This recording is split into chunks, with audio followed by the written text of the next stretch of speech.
Böyle bir O şey var. gəlib İmam Beyhaqi rahimehullah Mənaqibu Şafii kitabında orada bu qıssəni zikr edir. Rabi rahimehullah İmam Şafiinin tələbələrindən olub İbn Süleyman. O deyir ki, İmam Şafi məni Misirdən İmam Əhmədin yanına göndərdi. Bir kitabin, məktubla. Yəni İmam Şafi öz tələbəsi olan Rabiyə məktub verir, göndərir Əhməd ibn Həmbəlin yanına. Get bunu çatdır ona. Rabi də deyir ki, gəldim deyir, səhv etmirəmsə o vaxt Bağdadda olur Əhməd, İraqda. Gəldim deyir, sübh namazını qılıb qurtarmışdım. Yaxınlaşdım, məktubu verdim ona. Məktubu verdim. Mənə dedi ki, özün oxumusan? Dedim, yox, oxumamışam. Götürdü, oxudu.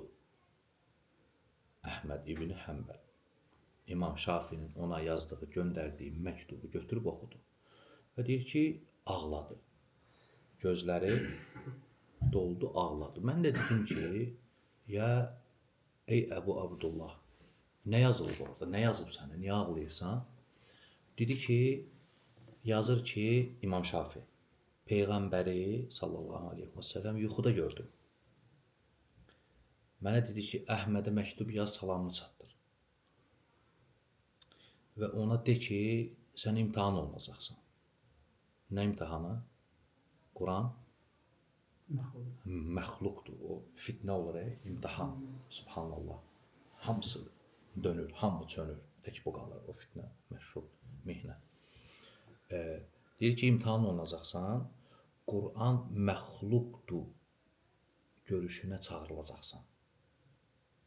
Yəni, dedizdirəcəklər ki, Quran məxluqdur, onlara cavab vermə.